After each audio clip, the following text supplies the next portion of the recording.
Hi everyone, I'm Emma. 2 years ago, I married James Miller, thinking I had found my soulmate. Everything was perfect until our baby Lucy arrived 6 months ago. Don't get me wrong, Lucy is the joy of my life, but her arrival seemed to bring out the worst in my mother-in-law, Martha. It started with Martha criticizing how I held Lucy, saying I was doing it wrong and would cause bad posture. She would barge into our house without warning, constantly criticizing everything I did. At first, I tried to be understanding because she's James's mom.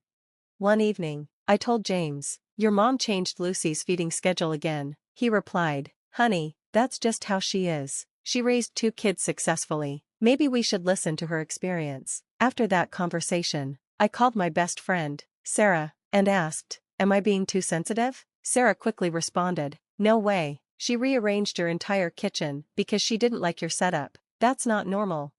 Things got worse when James's younger brother, Tom, came to visit. He told me, "Emma, I've got to tell you something. Mom's always been like this." She drove away James's college girlfriend, Katie, the same way. I asked, "What do you mean?" Tom explained, "She would show up uninvited, criticize everything, and then cry to James about how Katie was pushing her away. Katie eventually couldn't take it anymore." One afternoon, while putting away groceries, I met Diana, Martha's neighbor. She was dropping off some mail that got mixed up. She said, "Oh, you're James's wife. How are you holding up?" I asked, "What do you mean?" Diana replied, "Martha's quite a piece of work. I've seen her do this before. She did the same thing to her daughter-in-law next door. They moved across the country to get away from her." Later that night, I found that all of my carefully organized baby clothes were completely rearranged. Martha proudly said, "I did you a favor. Your organization system didn't make sense. And I threw away those ugly onesies your mom bought. They weren't good enough for my granddaughter. Those onesies were special to me, and I was furious." "You had no right," I yelled. Martha then said, "James, sweetie, Emma's yelling at me again. I'm only trying to help." Right on cue, James appeared and said, "Emma, Mom's been raising kids longer than us." James said, "Maybe we should appreciate her help." I stood there, watching him comfort his mother as she fake sobbed into his shoulder. I realized this was just the beginning of my nightmare. Sarah had been right, this wasn't normal, and something had to change. I didn't know how bad things would get, or that Martha's help would soon become dangerous. Things got even worse after Lucy's first birthday. During a family gathering, I overheard Martha talking to James's Aunt Karen in the kitchen. She said, "I'm just worried about the baby. Emma's so careless with her. Yesterday, I caught her texting while feeding Lucy. And have you noticed how Lucy doesn't look anything like James?"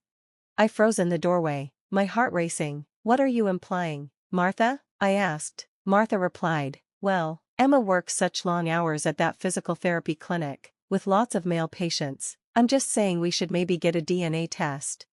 The rumors spread quickly through the family. At every gathering, I could feel people's suspicious looks and overhear conversations that would stop as soon as I walked into the room. One morning, while making Lucy's bottle, Martha showed up uninvited. As usual, I was holding Lucy in one arm, testing the formula's temperature, when Martha said, "You're doing it wrong again. Let me help." Before I could respond, she accidentally bumped into me, knocking a pot of boiling water. The scalding liquid hit my arm and splashed onto Lucy's leg. My baby's screams filled the kitchen.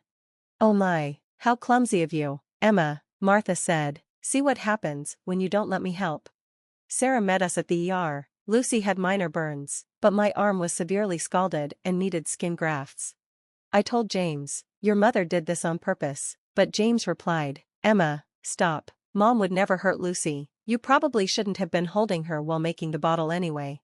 That night, while looking for Lucy's favorite pacifier behind the nursery bookshelf, I found something that made my blood run cold, a tiny camera, carefully hidden. I called Sarah over after work, and together we found 3 more cameras around the house. "This is insane," Sarah said. "We need to document everything." She helped me take pictures of the cameras and start keeping a log of Martha's accidents and comments. Tom stopped by after hearing about the burn incident. "Emma, there's something you need to know about Katie, James's ex. The real reason she left. Mom did more than just criticize her. She started spreading rumors that Katie was unstable and planted things in their apartment to make James doubt her." "Why didn't you tell me this before?" I asked. Tom replied, "I tried to warn James, but he never believes anything bad about Mom. Katie had a breakdown and moved across the country. She wasn't the first, either. There was another girlfriend before her, Rachel." same pattern. I looked down at my bandaged arm and then at Lucy, peacefully sleeping in her crib, the same pattern. History was repeating itself, but this time, Martha had gone too far. She had hurt my baby, and I knew then that something had to change.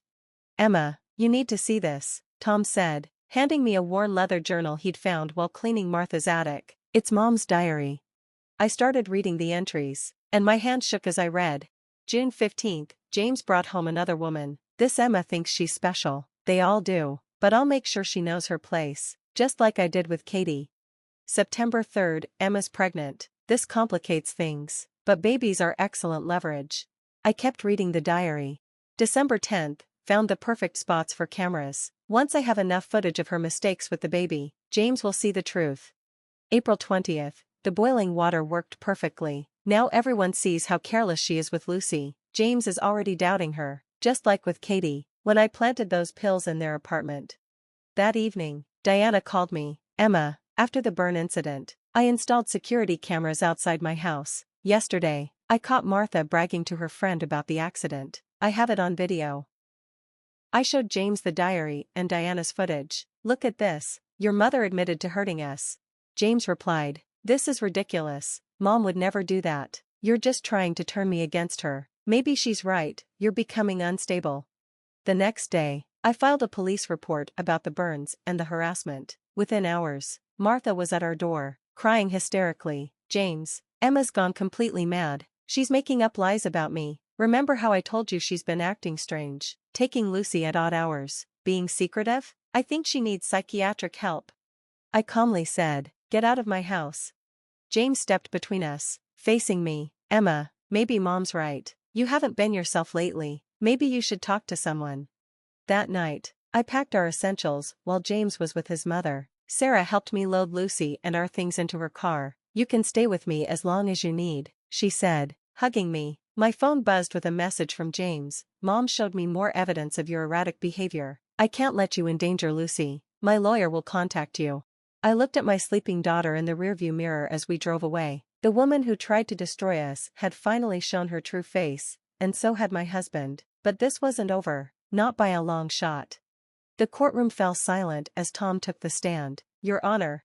Tom took the stand and said, I witnessed my mother's systematic abuse. Here are copies of text messages where she planned to install hidden cameras in Emma's house. She told me these cameras would prove Emma was an unfit mother. Then Diana testified, showing the security footage. In the video, you could clearly hear Martha bragging about causing the burns on Lucy.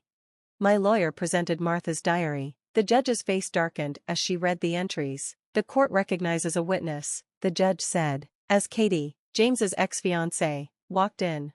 Katie said, Martha Miller destroyed my life, too. She planted evidence to make James think I was cheating, and secretly medicated my food to make me seem unstable.